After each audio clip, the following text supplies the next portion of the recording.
दिन में सुई धागे से कपड़े सीने वाला शख्स और रात होते ही मौत की सिलाई करने निकल पड़ता था। 8 साल हाईवे पर ट्रक ड्राइवरों की रहस्यमयी हत्याएं होती रही और पुलिस भटकती रही, लेकिन कातिल कभी हाथ नहीं आया।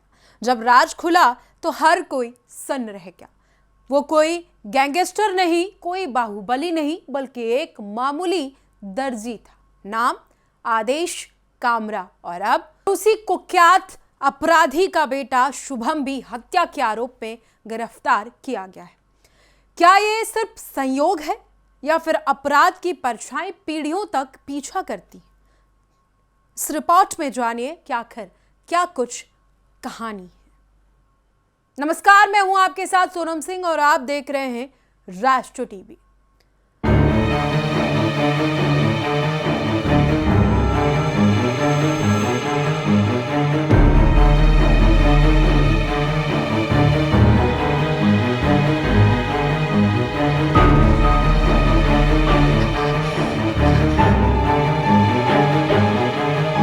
उत्तर भारत के कई राज्यों में साल 2010 के बाद एक खौफ पनपने लगा था।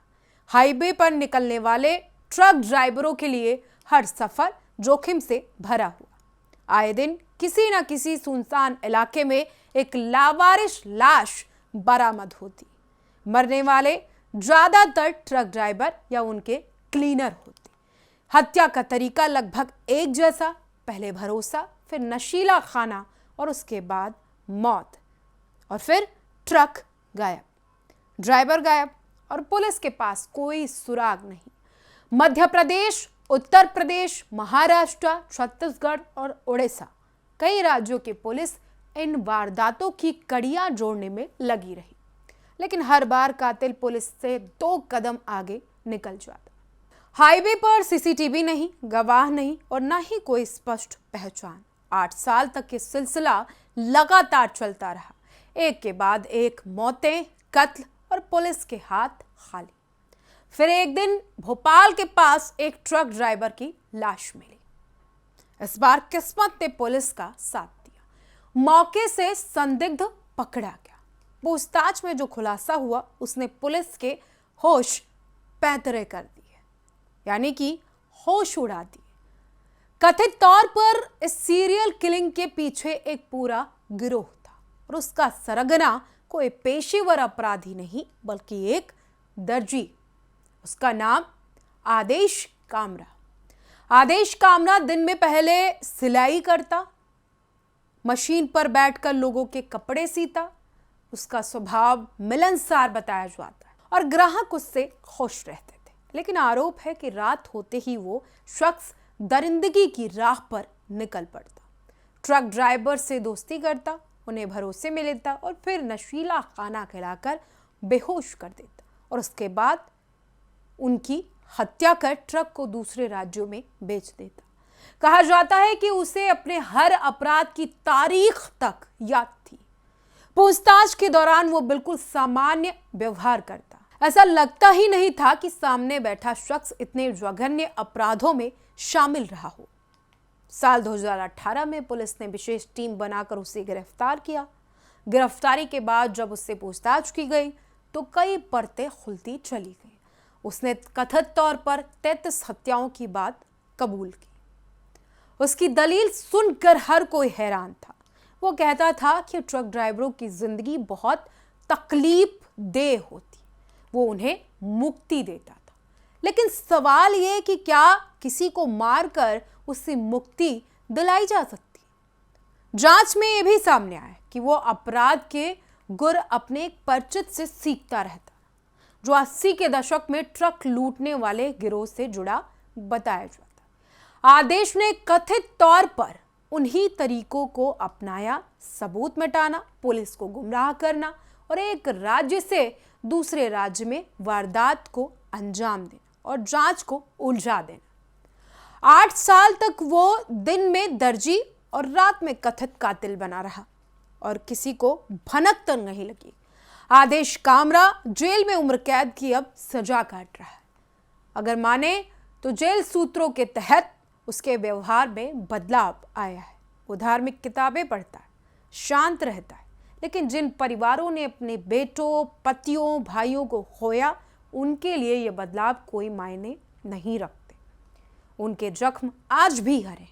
कहानी यहीं खत्म हो जाती तो शायद ये सिर्फ एक सीरियल किलर की दास्तां होती, लेकिन वक्त ने करवट बदली। भोपाल के मिसरौद इलाके में हाल ही में एक युवक की पीट पीट कर हत्या कर दी गई। वजह मामूली विवाद, बहस और फिर गुस्से में लाठियों से हमला। मृतक कौन था? तो मृतक का नाम कृपाराम बताया गया। आरोपियों में किसका नाम शामिल रहा? वो कोई और नहीं, शुभम कामरा, यानी कि आदेश कामरा का बेटा। जी हाँ, वही शुभम जो आदेश कामरा का बेटा है। जानकारी के मुताबिक शराब कंपनी में काम को लेकर विवाद हुआ, बहस बढ़ी, थप्पड़ चले, फिर गुस्से ने हिंसक रूप ले लिया। शुभम और उसके साथियों पर आरोप है कि उन्होंने कृपाराम को इतनी तेजी से पीटा, इतनी देर तक पीटा कि उसकी मौके पर ही मौत हो गई। पुलिस ने हत्या का मामला दर्ज कर शुभम को गिरफ्तार कर लिया। अब सवाल ये उठ रहे हैं कि क्या अपराध की छाया परिवार पर असर डालती है? क्या हिंसा का माहौल किसी इंसान की सोच को प्रभावित करता है, या फिर ये महज एक अलग घटना है जिसे उसके अपने संदर्भ में देखा जाना चाहिए? वहीं अगर विशेषज्ञों की माने तो विशेषज्ञ मानते हैं कि हर व्यक्ति अपने कर्मों के लिए खुद जिम्मेदार होता है। कानून भी यही कहता है। अपराधी का रिश्ता या पारिवारिक पृष्ठभूमि नहीं, बल्कि उसके कृत्य और सबूत तय करते हैं कि वो दोषी है या नहीं। आदेश कामरा के मामले में अदालत ने साक्ष्यों के आधार पर सजा सुनाई। अब शुभम कामरा के मामले में भी न्यायिक प्रक्रिया चल रही। अदालत में पेश सबूत, गवाह और जांच रिपोर्ट तय करेंगे कि सच क्या है। एक तरफ वो शख्स जिसने दिन में कपड़े सिले और रात में कथित तौर पर कत्ल किए, दूसरी तरफ उसका बेटा जिस पर गुस्से में हत्या करने का आरोप है। दो पीढ़ियां, दो अलग कहानियां, लेकिन दोनों पर खून का दाग है।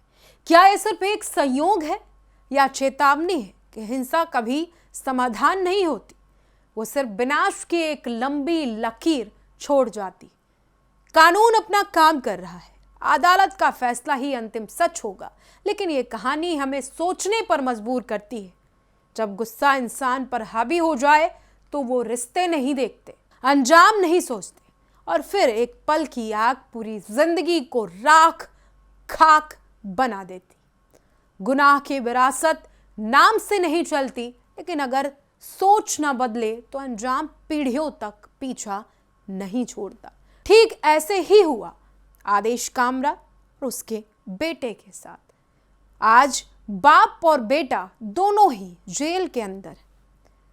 एक पर सबूत, आरोप सब कुछ तय है और एक पर अभी जांच पड़ताल जारी है। अदालत के फैसले का इंतजार है। आपको ये कहानी कैसी लगी कमेंट बॉक्स में जरूर बताएं। अगर कहानी पसंद आई है तो वीडियो को लाइक शेयर करना ना भूलें, और हाँ, चैनल को सब्सक्राइब जरूर करें और देखते रहें राष्ट्र टीवी।